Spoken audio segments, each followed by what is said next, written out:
በዛሬው ቪዲዮ ድህነትን ስለሚስቡና ከቤታችሁ ልታስወግዷቸው ስለሚገቡ 5 ነገሮች እንነጋገራለን። ከችግር ውስጥ ወይም ከመጥፎ ስሜት ውስጥ መውጣት ካቃታችሁና ማድረግ የምትፈልጉትን ነገር ሁሉ ከግማሽ በላይ ማሳለፍ ካቃታችሁ ምናልባት ዛሬ በማካፈላችሁ በ5ቱ ምክንያት ሊሆን ይችላልና ይህንን መረጃ በትኩረት ማዳመጣችሁ አስፈላጊ ነው። በቀጣይ እነዚህ ነገሮች ምን እንደሆኑና ለምን ከቤታችሁ ማስወገድ እንዳለባችሁ በዝርዝር የምናየው ይሆናል። ታዲያ ይህንን ማድረግ የሚያስፈልጋችሁ ለምንድን ነው? በመጀመሪያ በዓለም ላይ ያለው ነገር ሁሉ ከራስ ጀምሮ በቤታችሁ ውስጥ ያላችሁ ነገሮች ሁሉ ኃይል ወይም ኢነርጂ መሆናቸውን መረዳት ይኖርባችኋል። ኃይል ወይም ኢነርጂ ደግሞ ወደፊት ሊያራምዳችሁ ወይም ዓላማችሁን እንዳታሳኩ ሊከለክላችሁ ይችላል። ይህን ከተረዳችሁ በኋላ በቤታችሁ ውስጥ ያላችሁን ዕቃዎች ሁሉ በትኩረት መከታተል ጀምሩ። በእርግጠኝነት ብዙዎቹ ዕቃዎች ካለፈው ጊዜያችሁ ጋር የተወሰነ ግንኙነት ወይም ቁርኝት ያላቸው ናቸው። ይህን ተረድታችሁ የማይጠቅሟችሁን ግን አሁንም ቤታችሁን ይዘው የሚገኙትን እነዚህን ነገሮች ማስወገድ ስትጀምሩ ታዲያ ተአምራትን ማየት ትጀምራላችሁ። አሁን በዝርዝር የምነግራችሁ እነዚህ 5 ነገሮች ከንዝረት መርህ ወይም ሎው ኦፍ ቫይብሬሽን ጋር የተያያዙ ናቸው። በመጀመሪያ ከቤታችሁ ውስጥ ማስወገድ ያለባችሁን ከመናገሬ በፊት ስለ ሎው ኦፍ ቫይብሬሽን ጥቂት ነገሮችን ግልጽ ላድርግ። የንዝረት መርህ ወይም ሎው ኦፍ ቫይብሬሽን የሚያመለክተው በዓለማችን ውስጥ ያለው ሁሉም ነገር በቋሚ እንቅስቃሴና በንዝረት ወይም እርግብግቢት ውስጥ ነው የሚለውን ሐሳብ ነው። ይህ መርህ ከተለያዩ ሳይንሳዊና ፍልስፍናዊ ወጎች፣ ፊዚክስ፣ ሜታፊዚክስና መንፈሳዊ ትምህርቶች የተገኘ ነው። በጣም መሰረታዊ በሆነው ደረጃ ሁሉም ነገር ያለማቋረጥ የሚንቀሳቀሱ ወይም የሚርገበገቡ አተሞችና ንዑስ አተሞች ናቸው። እንደ ጠረጴዛ ወይም ቋጥኝ ያሉ ጠንካራ የሚመስሉ ነገሮች እንኳን ሁልጊዜ በእንቅስቃሴ ላይ ባሉ አተሞች የተሰሩ ናቸው። ይህ እንቅስቃሴና ንዝረት የሚከሰተው በአቶሚክ ወይም በሞለኪውላዊ ደረጃዎች ነው። በንዝረት መርሆ መሰረት እነዚህ ንዝረቶች ከስጋዊ ዓለም አልፎ ወደ ጉልበትና ንቃተ ህሊና ይዘረጋሉ። ብርሃን፣ ድምጽና ኤሌክትሮማግኔቲክ ሞገዶችን ጨምሮ ሁሉም የኃይል አይነቶች የንዝረት ኃይል መገለጫዎች እንደሆኑ ይጠቁማል። በሜታፊዚክስና በመንፈሳዊ ትምህርቶች ውስጥ የንዝረት መርህ ብዙውን ጊዜ ከድግግሞሽ ወይም ፍሪኩዌንሲ ጽንሰ ሐሳብ ጋር ይዛመዳል። የተለያዩ ነገሮችና ክስተቶች የራሳቸው ልዩ የሆነ የንዝረት ድግግሞሽ ወይም ፍሪኩዌንሲ አላቸው። የድግግሞሽ ባህሪያቸውንና ከሌሎች ነገሮች ጋርና ኃይሎች ጋር ያለውን ግንኙነት ይወስናል። ግለሰቦችና ሐሳቦቻቸውና ስሜቶቻቸው የራሳቸው የንዝረት ድግግሞሾች እንዳሏቸው ይታመናል። ይህም ከዓለም ጋር ባላቸው ልምድና ግንኙነት ላይ ተጽዕኖ ያሳድራል። ማንኛውም አመለካከት ወደ ዓለም የምንረጨው ፍሪኩዌንሲ ነው። እንደ ገደል ማሚቱ ይደጋገማል፣ ከዛም ወደ መጣበት ይመለሳል። እንደዚህ ከሆነ እንደ ተስፋ መቁረጥ፣ ሐዘን፣ ቁጣ፣ ፍርሃት፣ ቅናት፣ ጥላቻ ያሉ አሉታዊ ሐሳቦች ካሏችሁ ሁሉም ወደ እናንተ ይመለሳሉ ማለት ነው። በቀጣይ ከቤታችሁ ማስወገድ ያለባችሁን 5ቱን ነገሮች እንመልከት። የመጀመሪያው ነገር የማትለብሱት ልብስ ነው። በዛን ወቅት ልብሱን ስትሸምቱ የነበራችሁ ደስታ፣ ፍላጎትን አስቡት። ልብሱን ወዳችሁት ልታደንቁትም ትችላላችሁ። ይህ ከልብሱ ጋር የፈጠራችሁት የኤነርጂ መስተጋብር ነው። ይህንንም ልብስ አዘውትራችሁ ትለብሱት ከነበረ ነገር ግን በድንገት ልብሱን መጠቀም ብታቆሙ ለምን መጠቀም እንዳቆማችሁ ታውቃላችሁ? መልሱ በአጭሩ ስለተቀየራችሁ ነው። እኛ ያለማቋረጥ እያደግን መሆናችንን አስተውሉ እና ትላንት የወደዳችሁት ዛሬ ላይ ለእናንተ ተስማሚ ላይሆን ይችላል። መጠቀም ያቆማችሁት ልብስ ያለፈውን ጊዜ ወይም ትታችሁት ያለፋችሁትን ኢነርጂ ይይዛል። ይህ አሁን እናንተ ካላችሁ ኢነርጂ ጋር የማይጣጣም ነው። ተመሳሳይ ኢነርጂ ባለመኖሩም እድገታችሁን ያደናቅፋል። ለዚህም ነው የማትለብሱትን ልብስ ማስቀመጥ የሌለባችሁ። የምትወዷቸውን ልብሶች ብቻ አስቀምጡ። ስትለብሷቸው ምቾት ይሰማችኋል እና ራሳችሁን በመስታወት ውስጥ ስትመለከቱ በደስታ ትሞላላችሁ። የማትለብሱት ልብስ ይዞታው ጥሩ ከሆነ ለእርዳታ ስጡት፣ ካልሆነ ግን አስወግዱት። ነገር ግን ከልብሶቻችሁ ጋር ከመለያየታችሁ በፊት ለልብሶቻችሁ ይህን ብትሉ በጣም ጠቃሚ ነው። ልብሱን በእጆቻችሁ ይዛችሁ ምስጋናችሁን እንዲህ በማለት ግለጹ። ስለተካፈልናቸው ጊዜያትና አብረን ስላሳለፍናቸው ጊዜ እናመሰግናለን። ይህንን እንድታደርጉ ለምን እንደጠየቅኳችሁ ታውቃላችሁ? ምክንያቱ ይህ ነው። ልብሱ ኃይልን ስለሚይዝ ውደቱን ማጠናቀቅና በአመስጋኝነትና በምስጋና መሰናበት ያስፈልጋቸዋል።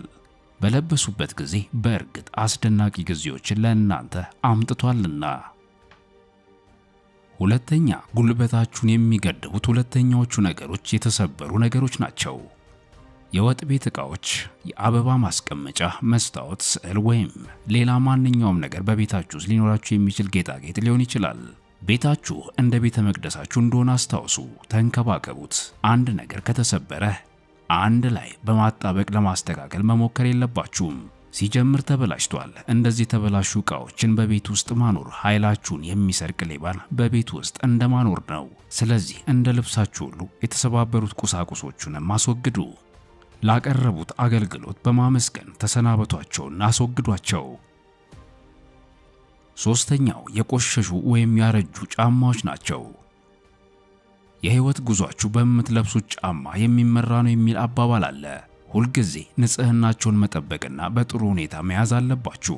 በቤት ውስጥ በምትመላለሱበት ጊዜ በጫማችሁ የምትሸከሙት የውጭ ኃይል ወይም ኢነርጂ ወደ ቤታችሁ እንዳይገባ ልታጸዱት ይገባል። እንደዚሁም መንገዳችሁ ቀና እንዲሆን ያለቁ ጫማዎችን መቀየር ይኖርባችኋል። በአዲስ ጫማ ለመተካት የተቻላችሁን ሁሉ ለማድረግ ሞክሩ። ጫማዎቻችሁ በየቀኑ የሚመሯችሁ የአካላዊ ሰውነታችሁን ክብደት የሚደግፉና ከቤታችሁ ውጪ በምትሆኑበት ጊዜ ሁሉንም ኢነርጂያችሁን የሚወስዱ ናቸውና እባካችሁን ሁልጊዜ ንጽህናቸውን መጠበቃችሁንና በጥሩ ሁኔታ መያዛችሁን አትርሱ። በቤታችሁ ውስጥ ሊኖራችሁ የማይገባ አራተኛው ነገር ትኩረትን ይፈልጋል። ምክንያቱም ብዙ ሰዎች ብዙውን ጊዜ እነዚህ ነገሮች አሏቸው። ከእናንተ ጋር የሌሉ ሰዎችን፣ ዕቃዎችና ልብሶች አብሯችሁ እንዲቆዩ ማድረግ ኃይላችሁን ከሚገድቡና እድገታችሁን ከሚጎትቱ ነገሮች ውስጥ ይጠቀሳሉ። ትውስታዎች በአእምሯችሁ ውስጥ ብቻ መቆየት አለባቸው፣ ቀሪው ግን ኢነርጂ ነው እና እነዛ ሰዎች በእናንተ አሁናዊ ህይወት ውስጥ ካልሆኑ እባካችሁ ለቀቅ አድርጓቸው። ጉዟቸውን ይቀጥሉበት። ሂደታቸውን አታስተጓጉሉ፣ ምክንያቱም ካደረጋችሁት በምላሹ የምታገኙት ነገር በቤታችሁ ባላችሁበት ያለምንም እድገት መቆም ይሆናልና።